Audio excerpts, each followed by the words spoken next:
folks, thanks for coming. Today is we're celebrating Hispanic Heritage Month, and today we thought that we'd bring in a special guest to talk a little bit about his personal journey and talk about his journey in music and how he's been able to fuse two of his favorite types of music, which is conjunto music, tejano music, and country music. I could do this introduction about him, but then we'd be here for like 10 minutes because he's got a long resume. So I'm just going to introduce to you from the booming metropolis of Big Wells, Texas, Percy Cardona. Thank you very much. Glad to be here. Yeah, I mean, we decided to do a series of different people that have really they really use their Hispanic heritage and what they do in everyday life, like you do. And so, obviously, you were one of the ones that came to mind when we started thinking about this, and then I reached out, and of course, you said yes. And as long as you didn't have Aquafina, because apparently Aquafina is bad for you. So, so I appreciate that you came and took time. I know you have a very busy schedule. I mean, when we talked last week, you were in Detroit, Michigan, and before that you were in California. And so let's just start from the beginning and just kind of give us a quick and a brief introduction of who you are, where you come from, and that sort of thing. Oh my goodness, I don't even remember. It was like a lifetime ago. That's what it feels like. But I'm from Big Wells, Texas. Yeah, there we go. We got Big Wells in the house. And really, really small town. If you're here and he's here, well, who's in Big Wells? Yeah, no, who's in Big Wells? Half the city's here. No, I was gonna say, it's a very, very small town, and we have dirt roads. We only have 2 paved roads, no stoplights, and but my family, my mom and my dad's side is very musical, and so are all my uncles and my cousins. So music has always been part of my life, and that's not only do I have that Mexican American culture, just family based, but also musically too. So that's where I started, and I would just play regionally, and I really just wanted to play with my dad. That's really what he was in a band, Los Hermanos Cardona, just a conjunto. They just played regionally, and that's all I really wanted to do. And then somehow I ended up touring the world. So that, and we'll get to that. You've been all over the world, not just in Texas and in the United States, but you've actually been all over the world, Europe, and I think you did you do Asia at some point? Yeah. Oh yeah, right, yeah. Asia. All right, so let's just kind of go to the beginning. So in your bio it says you're 4th generation, so that's your great-granddad? Right. Your granddad? Right, No, your great-granddad, your granddad, your dad, and then you. Right. And so do you remember? So, man, I only remember my father. My grandfather passed away when I was 2, but I just had this conversation, we were talking earlier. People say I remind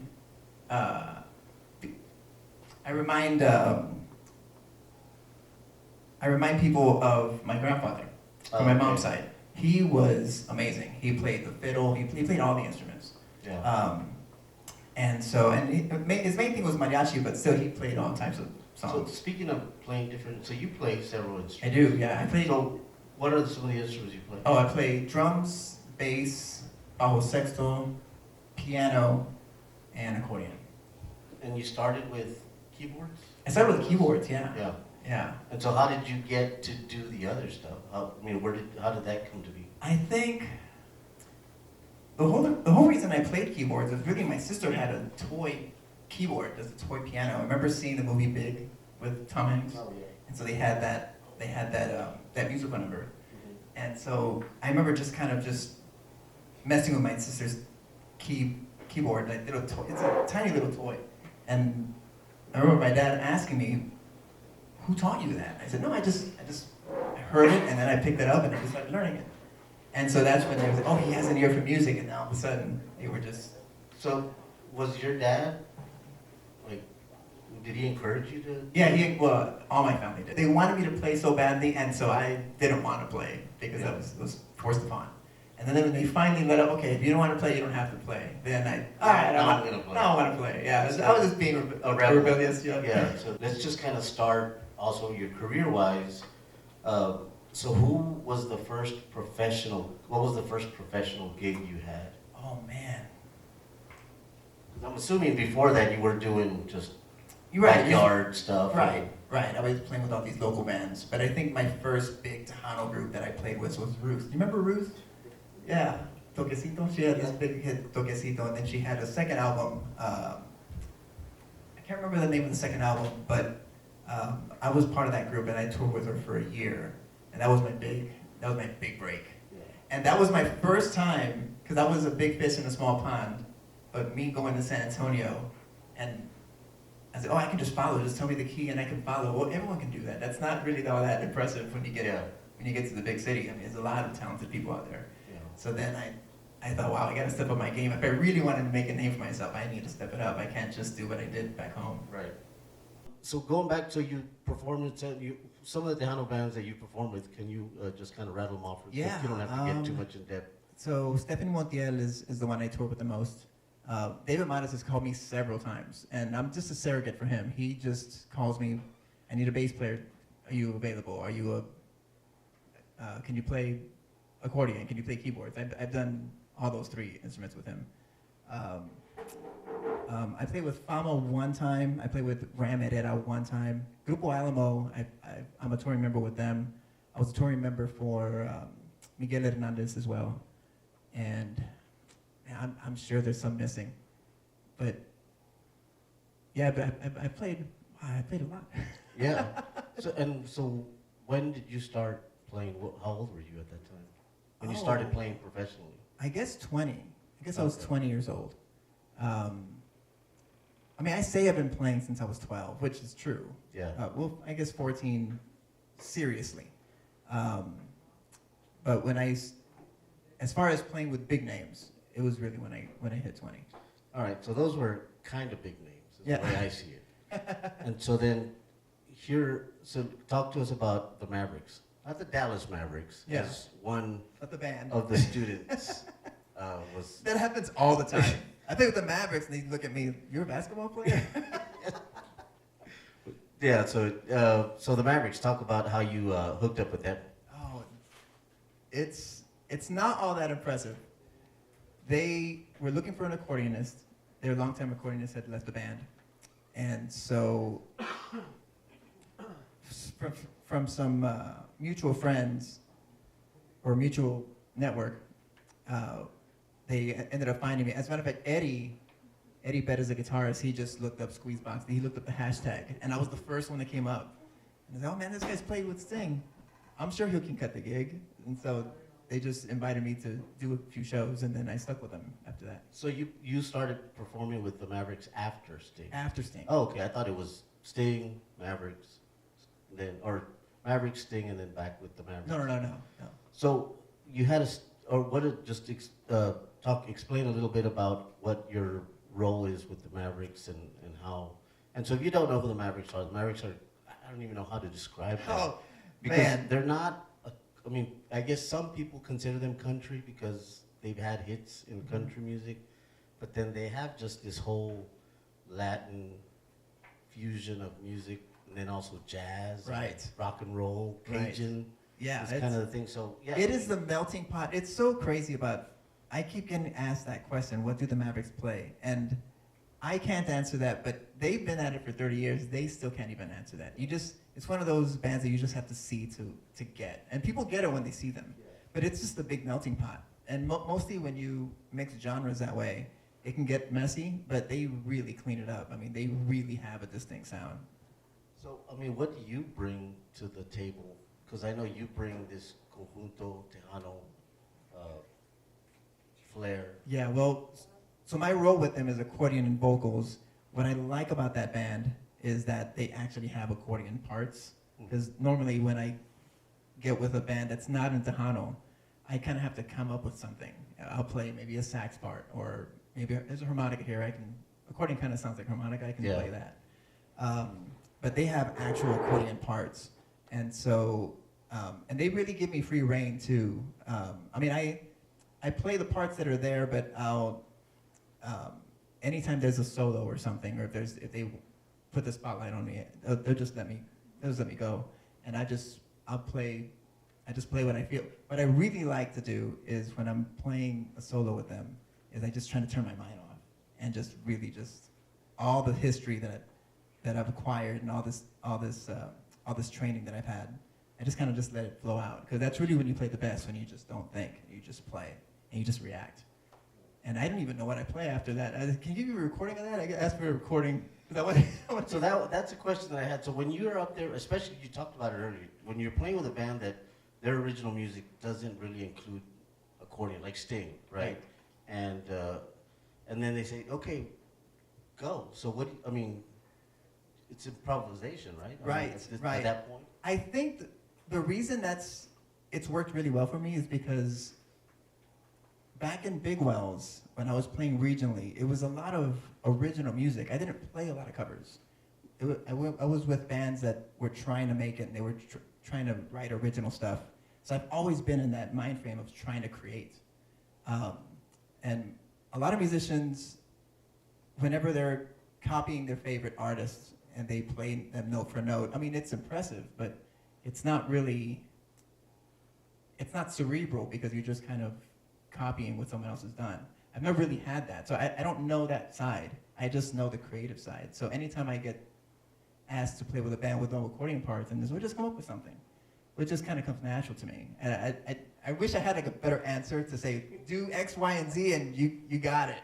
But it's just kind of part of me. Do you feel, or do you, when you like performing with Sting in Germany, and they say go, are you like doing what they call pasadas, right? Or riffs or licks? Are you doing like conjunto from like, stuff that you heard when your dad was playing, or just from the old school? Like, are you incorporating some of that stuff? Yeah, if it fits, I'll do it. I mean, sometimes it doesn't ask for that. Sometimes it's the simplest lines, people go nuts. And that's what the song calls for. Whatever the song really calls for is what I play, or what I try to play. But there's some times that, conjunto would go really well here, and I'll play it. And I think I have, people always ask me what's the best attribute that I have, and my answer is always application. You can have the best toolbox, and you can have the best licks, but if you really don't know how to apply it to a song, then people aren't going to dance, people aren't going to listen. It just sounds like a jumbled mess. So that's the one thing that I've always been pretty good at doing. But conjunto's really part of me. It's not like I don't try to fit a conjunto lick in there. I just, this would fit really well, and it just comes out. Yeah. So yeah, I saw some of the performances that you've done with Sting, just performing. So let's just kind of get into that. So just start from the beginning. How did that come to be with Sting? Okay, so this is. Let's see. I'm gonna try to do it. I don't know if we should, because I know the answer to this, but I'm asking for the sake of the audience. Yeah. So I guess maybe we should preface with the Las Bandoleros, because that's a big part of how that came to be. So the Las Bandoleros, for people who might not know who the Las Bandoleros are, Emilio's kids, Emilio Navaira, and he's got Emilio the third? Emilio the fourth. Fourth, and then Diego. And so they started a band, and they call themselves the Las Bandoleros, and all right, I'll let you take it. Right, so I was playing with Stephanie Montiela, and we were playing the LULAC in New York.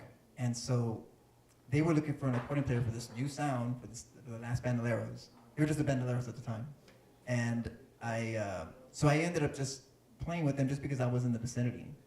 And then they called me back and they said, we got signed by Warner Music Nashville, and they really want an accordion player. Will you come back out with us? And so I was playing with them. I was playing with the Las Bandoleros. I was playing with Stephanie Montiel. I was playing with Grupo Alamo. And I was just playing a lot, but the Las Bandoleros really took off. We ended up playing Jimmy Kimmel Live, and we had this big showcase in Nashville at Third and Lindsley, and all the movers and shakers were there. And I just remember thinking, this is big time. This is really cool. We made it. Yeah. And they didn't have accordion parts also. They knew they wanted accordion, but they didn't know exactly what. So I just said, well, just tell me what you got. I'll come up with something. And the Bandoleros, they did give me some moments to shine, but really their bread and butter was their harmonies. So I pulled back a lot of my playing to listen to their harmonies. So getting to the Sting, we did a showcase in New York, and Sting lives in New York, and he just happened to show up because I don't know why he was there, but he was just there. And I remember looking up, and I thought he was staring at me when I was playing, but no, he's just looking at the stage, just not at me. But every time I looked up, he was like looking right at me. And Sting decided to bring the Last Bandoleros on tour with him, so we opened up for Sting. Okay. But he said, I want you to play a song for me. Yeah. Play a song on my set. So I played a song. I played She's Too Good. She's Too Good. I played that song with Sting. And he gave me an accordion solo on it. And so the way that works is we rehearse like 50 songs, and then it kind of comes down to 20 or whatever we're gonna do on that tour. So that one ended up making the list. And then he wanted me to play another song, so then I had 2 songs in his list. Then I had another song, and before I knew it, I was playing more songs with Sting than I was with the Bandoleros. So you were doing double duty? I was doing double, yeah. So you get off stage with Bandoleros, and then you would... Right, and I was never an official member of the Last Bandoleros. The Bandoleros were the 4 guys. Now they're a 3-piece, but they were 4 back then, and I was the 5th Beatle, as they always call me, the fifth Beatle. But I wasn't. I was just there to help the tour. I was hired for the 57th and 9th tour. But then once a scheduling conflict, wasn't a conflict, but the Bandoleros were going to do something else, and Sting was going to continue his tour. But he was liking my contributions, so he just. So I ended up getting approached to join his group, to be an official touring member for the 57th and 9th tour, and stay on with him. And the Bandoleros, to their credit, were just saying, "You need to go. That's Sting. Sting's asking you to go. Forget us. Go do your thing." Yeah, I think I read an interview. They were saying like, "Yeah, we'd be mad if you did it." Right. You know, like there's an opportunity to perform with Sting, which is, if you don't know who Sting is, he became popular with the Police. He was the lead singer for the Police, and then now has more hits, I guess, as Sting than with the Police. So, yeah. So, I mean, what was that like? Like just being now you're an official touring member of Sting. You're involved in the creative process with I say the creative process, not making music, but for the gigs. For before I even get to that, I need to tell you a story. I hope it's not too long, but it's really significant. Because when I was doing all these Tejano shows, I had put out an album. It was self-titled, and that was back in 2009, and it was a Conjunto record. And man, no radio stations were playing it. In the Valley, it got some airplay. And then I was trying to get some musicians to play, but they couldn't really it was really progressive music and really difficult stuff.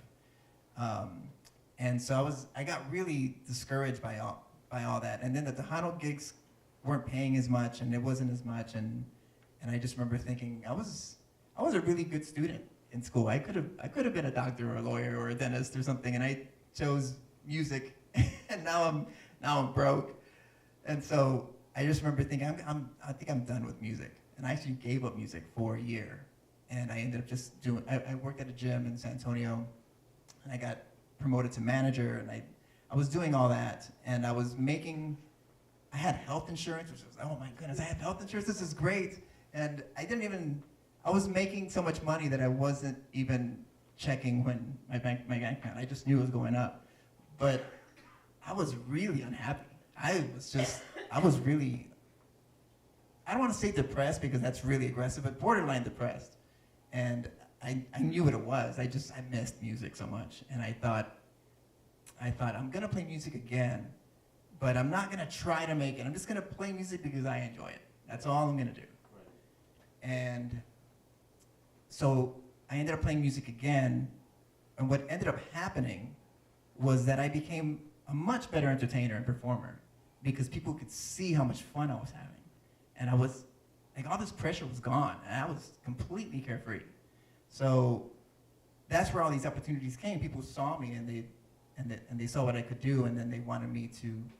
I kept getting hired by other bands, bigger and bigger and bigger. So now when I finally make it to Sting, and I'm finally there, and he's telling me, I want you to do this. I mean, it's Sting telling you, giving you direction. I wasn't really nervous. I was really prepared. Like, I really had to go through that epiphany of that hiatus of realizing how important music was to me. And so that's how I was able to get through. Everyone always asks, how do you not get nervous with Sting? I said, well, this is what I want to do. This is what I enjoy. And that's how I was able to get through that. Yeah, I mean, you were saying about how you enjoy playing music and you were just gonna kind of let it out. So you can see it in your photos, well, not that one, but when you perform, I always picture, and Danny can relate to this, is like, if you just take your accordion away and put a guitar, you're like a guitarist who's gonna do this, face melting solo, gonna just shred. And so that's what you kind of look like. And so in terms, that's progressive, in comparison to if you see those old conjunto bands that just stand there. And the best they do is they just do that little duck waddle. Oh, right. What I call the duck sway. Yeah, the side where to they side. just kind of go back to back. But when you're performing, you look like you're having fun.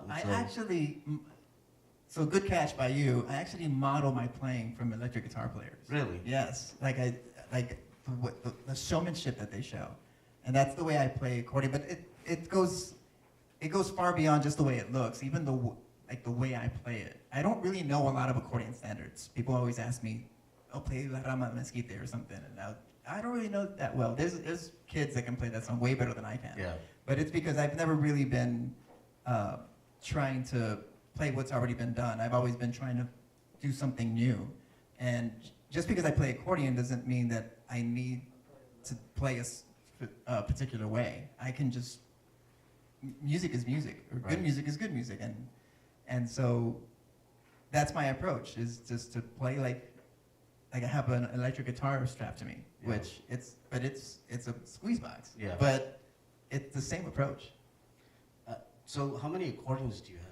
I think I have 9 or 10. I only take 4 on the road. Okay. So do you have like your very first accordion? Yes. So I do remember, so for those of you who don't know, so Percy and I, we've known each other for a long time. We worked at a radio station, that's where we met. And so I remember you would take that accordion, and I think it was your very first accordion, and you would, it was taken apart almost. You could see the wreaths. Oh, right. And so it's like, man, that looks like a piece of shit. I think is what I My said. first accordion, I still have it. It's not very good. It's in a closet right now. It's in parts. I used it for pieces, but I still have the box. I'm not gonna get rid of it. It's my first one. And as a matter of fact, the buttons on it, they barely moved. I had to pound the buttons as hard as I could just to get them to move. And then when I finally got one of these, I got a Corona 2 from Honer, and oh my goodness, it felt like butter. It was just, the buttons just come down by themselves. This is awesome. But my style, I'm just pounding them, and I had to keep getting them fixed. And everyone keeps saying, "Why are you pounding so much?" But it's because that's the way I played that way for so many years. Right. Yeah. So I wanted to talk about. You mentioned earlier about playing the accordion, and so, how do you feel? You've been from Big Wells, Texas, which is a small little town in between Dilley and Carrizo. Yeah. Small, maybe 300 people. 800. 800. 800. Yeah. Excuse me. We're growing. Growing. So you go from a little small town, and 30 years later, you're, performing with Sting, the Mavericks. You've been on stage with Willie Nelson. Yeah. What was that a culture shock? Like, just every time you had to and then you're not just performing. Okay, well, I think most musicians around here, especially in this genre of music, if they can make it to Dallas or to Right. wherever, they're like, oh man, yeah, we're doing good. You've taken it around the United States. Did y'all do a South America? So we Argentina and Brazil. Yeah. And then of course, you went, as they say, across the pond, and we're in Europe. So y'all did Germany, Spain, Italy. Yep. And then y'all Sweden, Finland, Norway, Netherlands, Japan. Yeah, y'all did some Asia stuff. Yeah. So, Luxembourg. Yeah, we did that too. We went to Eastern Europe too. So how does that feel? You from Big Wells, Texas, little Mexican American kid. Well, I guess at that time you're not a little kid anymore, but Mexican American guy performing on a global stage You know what? I mean, it must be a culture shock. Yeah, it really is. And all because of that little squeeze box. That's right. That's right. Man, I love that instrument.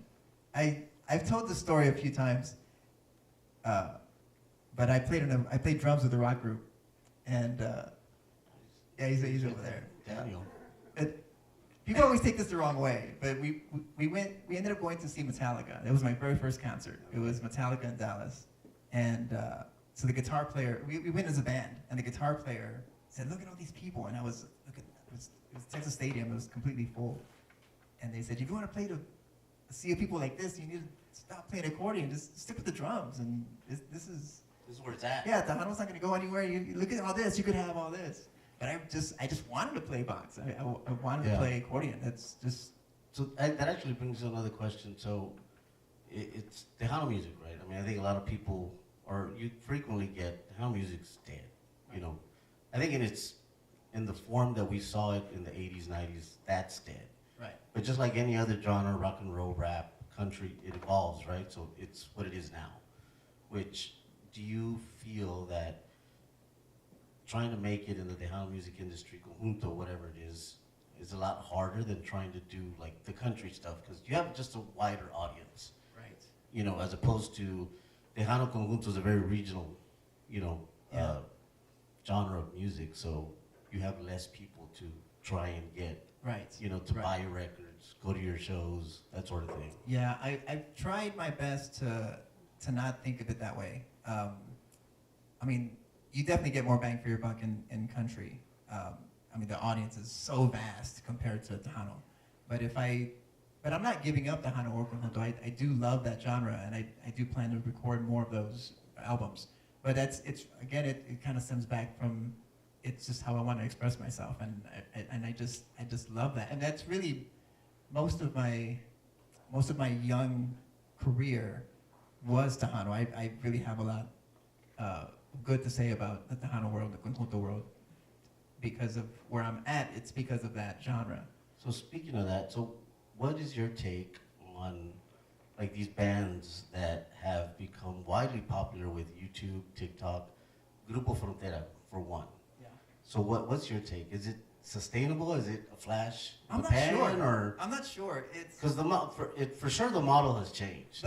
it's Whenever you started, the model was put a band together, write some music, try and get a record deal that a label will distribute, promote, you know, and you know, get your music out there. Now, you don't need any of that. No. Anybody with a laptop and a few microphones can put some together. Yeah, it's true. So what's your take on it? Well, Are you going to be the old man like, back in my day? No. I embrace the change, but what's funny about how it's changed now is that a year from now it's going to be completely different still. I mean, it's ever changing. Everything's so fast because of the internet. And so I guess my thought on that, I really just embrace it, because before you had to get signed by a major label in order to get your name out. You had to do that. You can do that now on your own. It's a lot of work, and I've over the last year, it's been kind of a rude awakening how much work it is. But it's possible, and if you put the time in, you can find an audience, which I have. So I know you, speaking of new music, you have some new music coming out. You actually have a song right now, Full Moon. Mm-hmm. So that's going to be part of it, and we were talking about this earlier. So go ahead and just speak to that. So this new country project that I'm doing, it's I put out Full Moon this year, and I'm going to put some more music out on that same genre, that same style, coming up in 2025. I mean, the first week, I'm going to have a single coming out, going to have an EP, going to have a full album, hopefully in the summer, schedule depending.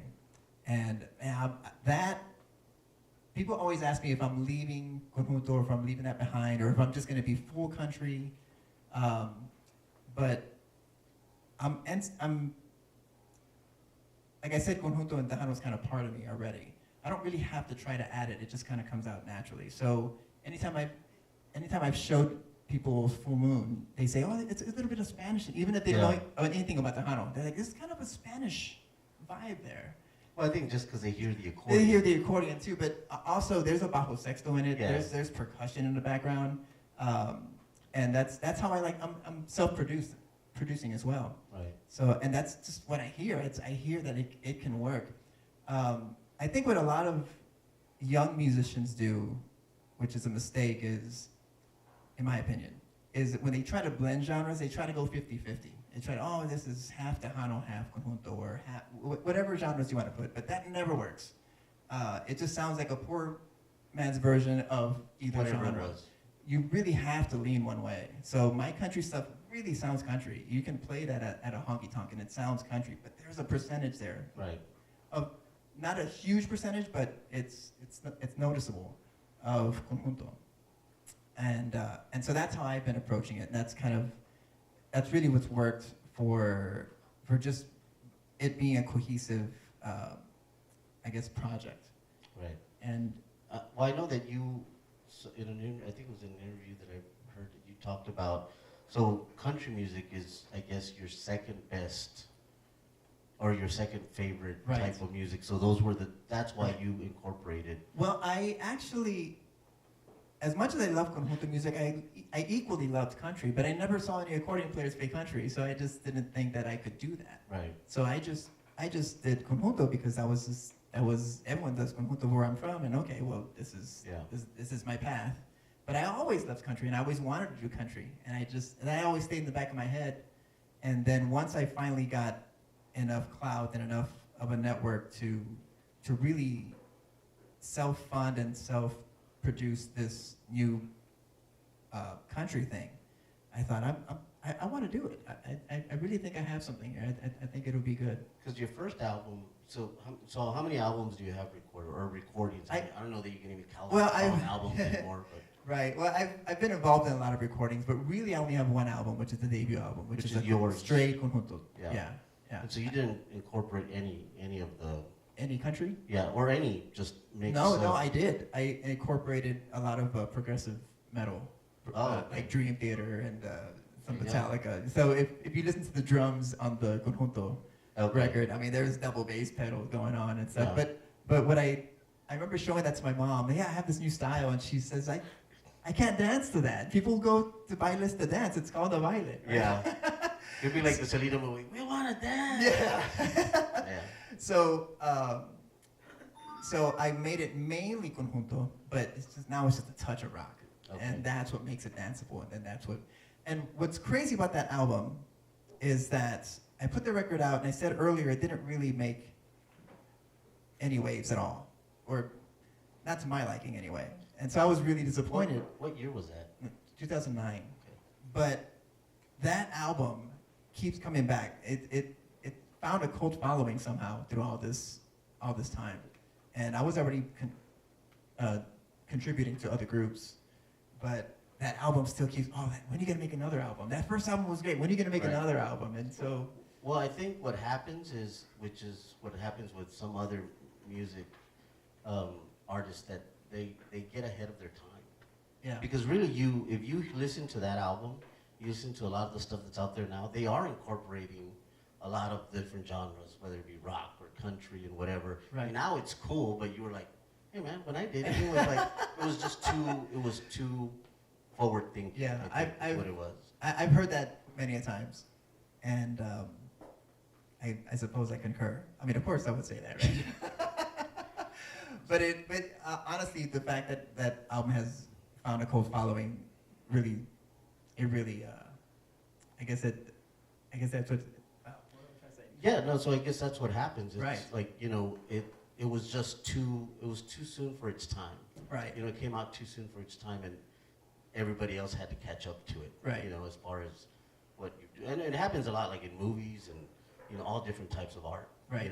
So music is no different. It's like, okay, somebody who had the ability to think ahead and be like, oh, I'm going to do this. Right. And then, Right. but of course, you'll have people that their standard, acceptance of stuff is like, no, can't do that. Yeah, and people like to listen to things that are familiar. I just talked to a friend of mine about Hank Williams Jr. When he first started his career, people just wanted him to sing his dad's songs. Yeah. And then he would try something new. No, just play your dad's songs. And it took him a long time to for people to get on board with his own stuff. I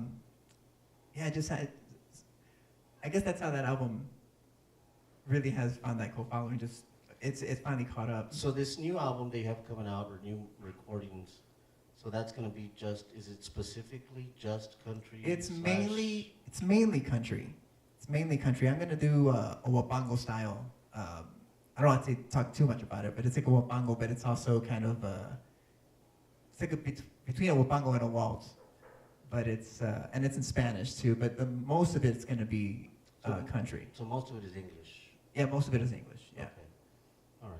And then I'm actually going to do a version of Jesucita en Chihuahua, which is it's a classic mariachi tune. But I'm going to play it like a polka / cowboy ranchera kind of way. That was my grandfather's favorite song. He used to play that all the time. Is it your dad's dad? It's my mom's dad. Your mom's dad. Yeah. Okay. Well, we've been at it for about 30 minutes, man. So Yeah. I think we're gonna just cut it short, just because I think we need to get these people back to work. Of course. Some students back. Well, thank to you for class. coming. So I don't know if we want to do this or not. What's that? Oh, you want to do a quick Q&A first? Yeah, I mean, if anybody has any questions, anybody have a question or questions that they'd like to ask Percy? See, the shy looks is always my favorite part. You have any questions? And everyone starts tensing up and start going back. Yeah, you talk. I wanted to ask if you ever played at the Grand Ole Opry. I did. The Mavericks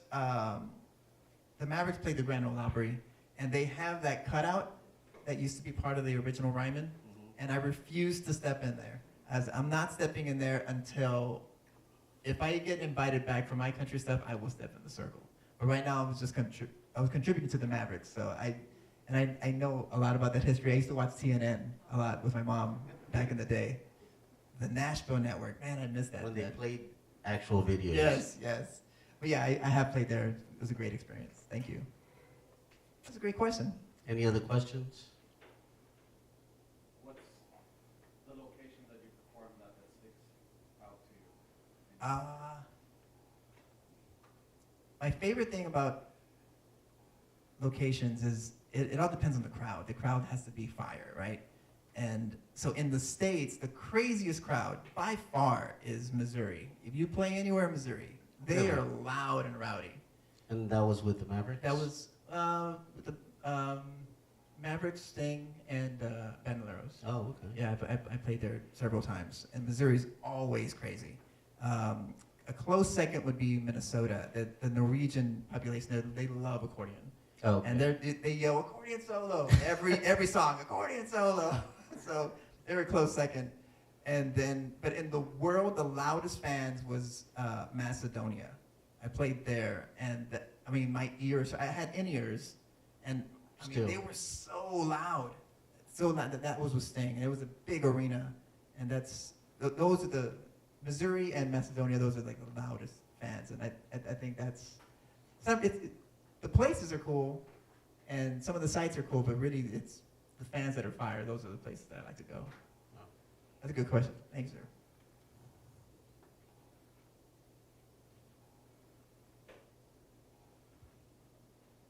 So, with the Mavericks, when did you start with them, or is that something that's ongoing, or? Yeah, still playing with them. So I'm doing my own thing now, but I'm doing it in conjunction with them. I played with them for 3 years now, and they first invited me just to do some video stuff. They were promoting the new record Español, in Español, and they. That was during COVID. That was during COVID, yeah. So they just put out a record, but they couldn't tour it. So, so we just did a bunch of live videos and just that's how they ended up promoting that record. But that's how I started with them. And then when they were looking for an accordion player full time, then they went ahead and gave me a call. And I guess another question, so Yeah. as far as where do you play at, or when they announce you, you're like from Big Wells, or did they say San Antonio? I always say, I used to say Big Wells, but then I get, where's that? Right? And then I have to explain to them where that is. And just having to do that over and over and over, I just started saying San Antonio. Yeah. But it's I feel bad about that. I really should start saying Big Wells again. But it has less to do with, I mean, I'm proud of Big Wells. I'm proud to say that. It has more to do with time. I got stuff to do, so I'm from San Antonio, and then that's it. It's a lot easier to say San Antonio because Right. most people know San Right. Antonio just I- because I- of the Spurs. Right. I say south of San Antonio. South of San Antonio. Yeah. And then, but in my bio says Big Wells. Yeah. Go ahead. You were a personality, radio personality? Yes. Yeah. Dedicate So, something? so you mentioned that earlier. So I used to be a radio DJ in Crystal City for KGR, and then I moved to the big city of The Uvalde. big city of Uvalde, I yeah. remember that was a big deal for me back then. So then I did KUVA, and he was my boss. He was Yeah? my boss back then. Yeah. I couldn't remember if I had hired you or No. or you or yeah. I think I know what the answer to that. Right, So, right. Yeah. I was already there. You ended up getting promoted while I was Yeah. on staff. Yeah, so we worked together But- for several years. Yeah, you promoted me though. You promoted me to Okay. music director. Yeah, that's right. Yeah. Yeah, he was our music director, so he would Right. he would determine what songs we were gonna play and when we would play them, Right. that sort of thing. So Oh yeah. my goodness. You remember, this is just going to be a little bit inside baseball, but you remember that RCS selector that we purchased and I had to input, I had so much data entry, it took months. Yeah. And you always come by and say, yeah, metal, bro. Yeah, metal. But it's just months and months of, oh my goodness. Yeah, because That at was that a point lot. we went from the old style of playing music, which was CDs, cassettes, to playing them off a computer, Right. which doesn't even that's how Yeah. you get music Right. now. And yeah, We're all showing that, our age. all that music had to be transferred from CDs to a computer, and it had to be done manually. Right. And So- I had to put the head and Yeah. however long the intro Yeah. was and whether it ended in a fade or a cold fade or a cold Yeah, stop. and where the automation was gonna kick in Oh and do all man, that. So- it was a lot of work. I did a lot, man. You guys underpaid me. Well, join the club, buddy. That's why I'm not in radio anymore, because Yeah. I don't pay. Yeah, me neither. So, yeah, but so speaking of music, record or radio. So, how are you promoting your music? Because I mean, to be honest, radio it's pretty much dead. Yeah, well, Which it pains my heart because that's where I come from. Yeah. So radio will always have a special place in my heart, but what's happened you with know, radio? it's just the way people consume music now. They just don't do it that way anymore. Yeah, yeah. It's really just finding.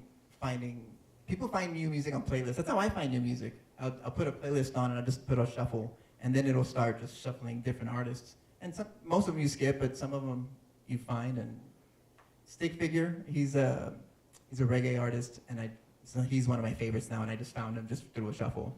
There's a new band. I think they're called Vanishing People or Vanished People, something like that. And yeah, they're more. They sound like more Japanese rock, but it's in English, and so that's how I find it. So to answer your question, I'm putting a team together because I finally made it to that part of my career where I know I can't do it on my own. I'm finally getting to a point where I have enough success where I've done a good job up to this point, but I really need a team. So I've been working with some people from LA, and they put my social media package together, and then they just work their magic. And I would love to get to a point where they just do all of that, all the promotion, and I just work on the craft. Yeah. But the gap between getting started and then having some success, but it's like this middle class success. That gap is a big jump. I mean, those people aren't cheap. They're Right. good at what they do, but they cost money, and I don't have that money yet. Yeah. So I'm So still figuring that part out. But that's the next step. Talking about success, this is one question so do you consider yourself a success? Yeah, but What is define success? I was gonna though? say I redefine success. Before I used to think, if you have a lot of followers and you get played on the radio, and that's what success is. And I don't think that anymore. Success is really just. This is gonna sound really hokey, really cheesy, but I said this earlier. I really just play because I love it. Right. And I go up on stage and I go play, and then I just love what I do, and So I can see people when enjoying it. when the concert promoter comes, here's your money. You're like, no. No, I still take the money. Take Well, I need to invest. I need that to invest in myself. Right. No. So, but what I'm saying, well, what I wanted to bring was, so I have a friend of mine who's a musician, and we talked about success, and I hope you agree to this because I think this is really what it is. So, when I said, "What is success?" Right, and he's like, "Well, define success." He said, "I think most people when they get started in the music business are like, big arenas, performing, limousines and whatever, right?" He said, "But really, I do consider my life a success, my career a success. Nobody knows who I am, but I've been doing it for 25, 30 years. He's a drummer, and most of his gigs are studio gigs. He's a studio musician. He gets called in. Yeah. Somebody wants to record a demo, or somebody needs a drummer for an album, or whatever. He does commercial jingles and whatever it is." He said, and then I also perform on the weekend. They'll call me up. He mainly does, I think he told me the last time, they do like a big band, type performance. And so he's like, yeah, so I put 3 kids through school, I have a house, I pay all my bills, get to go on vacations. Right. Success. Yeah, that's success. So he's like, yeah. Yeah. And so we determined that there's different tiers of success. Right. So Right. there's, and he would say, yeah, he's like, when you said middle class success, yeah, I'm right there. Yeah. Like nobody knows who I am, but Right. I make enough money to. If I can be self-sustainable, but not be a household name, that would be perfect. I actually don't want. When I tour with Sting, he's not really. He's big here, but he's huge in Europe. Yeah. That man can't walk anywhere, and he loves walking cities. That's his favorite thing to do, and he can't even do that. But oh man, that is way too much fame. He's miserable. Well, I he think looks miserable. you have enough success that you've had your Facebook hacked. Oh, I did, And, yeah. And I had to make a new one. Yeah, I know. So imitated, or what is it that they do? They do the fake profiles. Yeah, yeah. Because they're trying to get all those followers, and they're like, Right. "Yeah, this guy's got some good amount of followers." I was so happy when that first happened, and it got old really quickly. I was gonna say, it's like, hey, you actually made it when somebody's trying to, hack into your Facebook account. It happens all the time now, all the time. Hopefully, my team could just take care of that. Yeah, I'm tired of dealing with that already. But it's true though. So yeah, social media. How big has social media been part of your recent success? Yeah, well, it's really the business card. That's the new business card. Social media is like how you get your name out there, how you can introduce yourself. Oh, are you on Instagram? Are you on Facebook? TikTok is now. I consume a lot of TikTok. I don't really put out a lot of TikToks only because I'm really focused on just completing the record or completing the music. But once that comes out, when I start promoting it, I'll get on board with TikTok. Question I wanted to ask you. We talked about this in our conversation over the phone, but so recording music or producing music, creating music. What's your process? Oh man. So I've always asked everybody, because you write music, right? Right, I write You music. write and you compose. So do you compose a melody first? Do you come up with a melody or whatever, and then, all right, now I'm gonna figure out how to put words to it, or do you vice versa? Do you put words, do you write lyrics, and then you're like, okay, now I'm gonna figure out how to put some music. Yeah, to I it? do. Well, I do both. So sometimes I just write some lyrics. I have an idea and I write lyrics down, and then I'll just try to shoehorn it into some kind of melody. Or sometimes I have a melody in my head, but I don't really know. I don't have any words, but I have the melody and I have this outline and structure, and I know I need. So I just la la la's and da da da's. I'll just record that way just to get the music down, and then I just put words to it later. So I really just do both. I always say that the song just asks for what it wants. You just gotta listen. So as a Tejano / Conjunto / country, so do you write, I mean, because in the past, the stuff that you did was Spanish. Yeah. So how did you do the English stuff? Did you like, okay, I have to figure out, I mean, because I'm assuming it's different, because it's got different cadences. Yeah, you know? I was actually trying to. I was seeking out some songwriters because I was trying to come up with this style, with it, which is a piece of conjunto, but really more country, more '90s country. Really, it's really neo-traditional.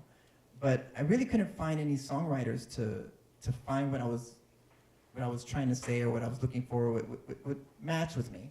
So I went ahead and just started just writing my own songs.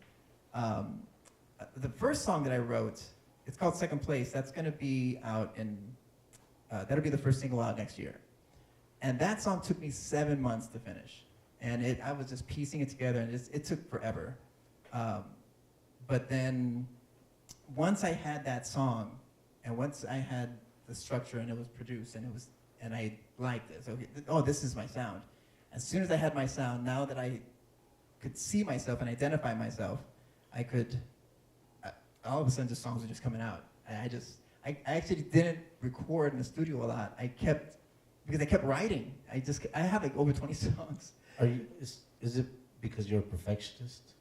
Yeah, then maybe. Because I mean, that's what I remember from like. Yeah, oh yeah. Like, dude, you're never gonna record anything. Right. I know. And so we've had this conversation about recording music. Is like that's why it's important to have a producer. Yeah. Because the producer at some point says, "All right, Right. You're not getting any better." I've been a lot better at that. At just, okay, listen, you could just perfect this thing, but just go ahead and stop. People like a lot of rawness too. I actually learned that a lot on tour. I used to play all this technical stuff and really impressive, creative licks and whatnot. And people do get impressed by that. But sometimes people just want to hear slop. But I think for the most part, I mean, musicians do. Right, that's what I was going to say. But if it's just a general crowd that doesn't know an A from a G from Right. a minor from a, whatever, they're like, yeah, okay. So I'll share this Sting story really quickly. So I played this solo for Sting. It was, I forget which song it was for, but every musician on the stage said, man, that solo's great. I really like what you wrote there. That's great. And I was so proud of it. And everyone had great things to say except for Sting. Sting said, I really like that solo. And every time I played it live, people reacted and they liked it. And he says, I like it. He goes, but this next time, just play really messy. And just go loco. As they say, go loco. And I said, okay. And he's the man, right? So, and I'm contributing to him, so of course I'm gonna listen to him. So I went up and I was like, hey, forget that nice, great solo that everyone loves on stage. I'm just gonna play something. And it was really just messy, but it was really high energy. And the roar of the crowd was immense. I mean, way more. A much bigger reaction than my solo. Even though my solo was smarter and clever, just the rawness of what I played, man, people really, really like that. And that's where a switch turned in my head, where it doesn't always have to be so technical. It doesn't always have to be perfect. It's like the imperfections of how you play, depending on where the energy level is in the song, that can really make that that spotlight moment just really blast off. Well, I think people who love to go see live, I love to see live music. I'd rather see a small, kind of intimate performance Those are my more than favorite anything. too. But mainly because you get to really experience a live performance. You hear everything, you see everything, as opposed to, a big production. Come on in, ladies, come on in. Y'all are more than welcome. Come on in. We'd rather have you here than out there in the hot, hallway. So yeah, I mean, that's one of the, and so I want to hear a different version of Yes. what was on the original. Oh yeah. Although so I do some social media stuff for some bands, and one of the criticisms that a lot of the bands get is, oh man, how come you just don't sing it like the way on the album? Oh right. And I'm like, for one, he's been singing that song for like 20 years. Yeah. And so I talked to the singer, and he's like, when we recorded, we had 2 weeks to record. So that was it. And we put them together, threw it out there, done. Yeah. He says, over the last 20 years, I've realized this song would be better this way. Right. And so that's why we sing it the way we sing it live. Yeah. Because we've been able to cultivate it over the last 20 years, little things here, little things there. Yeah. He says, plus I'm 20 years older, I can't hit those notes like the way that I was hitting them. Right. 20 years ago. So Right. yeah, that's. I think both camps. There's nothing wrong with either way. If you want to play exactly like the record and that's what you want to do, then okay, go for it. But if you want to just want to express yourself a different way, you can go for that too. I'm in that camp though. I think it's cool to a re-envisioning of what you've done in the past. Because we're different people every day. Every day you wake up, you're another person of yourself. You're another version of yourself, and so that's where I subscribe to. Do we have any other questions? I think we kind of got away from the I know. Q&A. Oops, sorry about that. Any other questions? Well, they just came in late. Do you have a question? Sure you do. Come on, Judy, you can come up with a question. No, I can't come up with a million questions. Do you have time for a million questions? Sure. Luis? Do you play vallenato? Yes, but it's a very Tejano version of vallenato. No es puro vallenato. It's very Tejanoized. Version early from years ago, like norteño vallenato? Yeah. No, so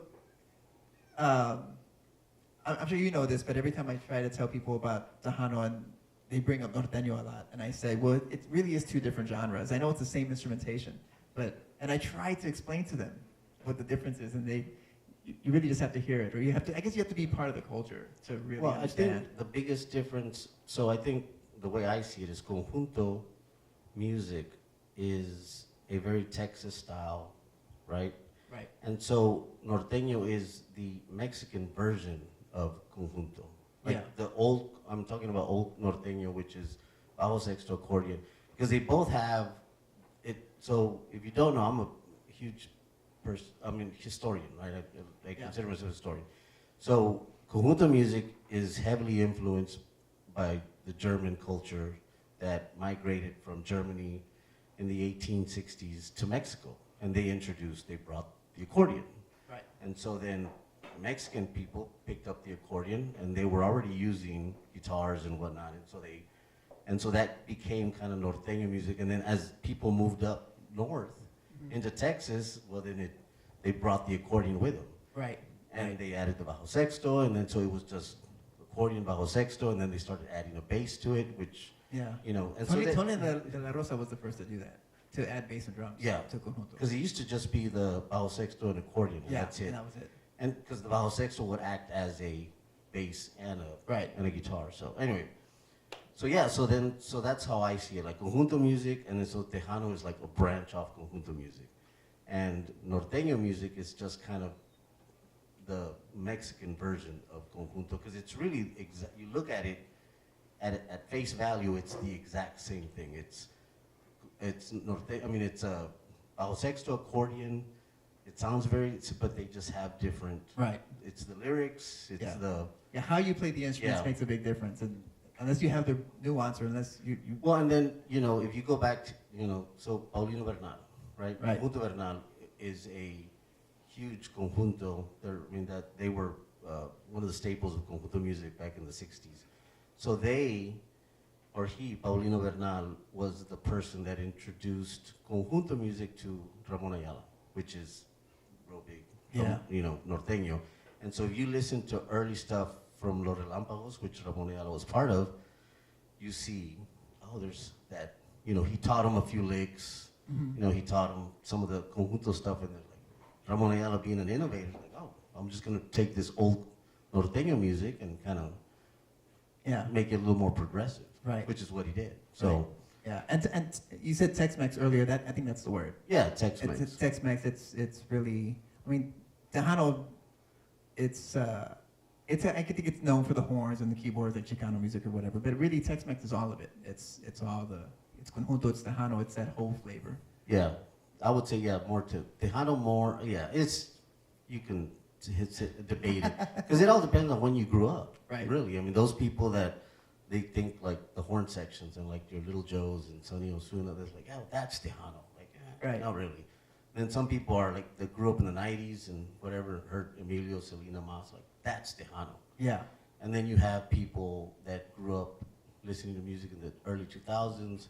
So you have like Intocable and stuff like that. Right. That's Tejano. It's like, Right. It's all Tejano. Just like rock. It's all Tejano. Yeah. It's like rock and roll. Rock and roll evolved from Elvis to, what it is today. Right. Yeah. Coldplay. Yeah, whatever. So it's like, it's all rock and roll. It's Right.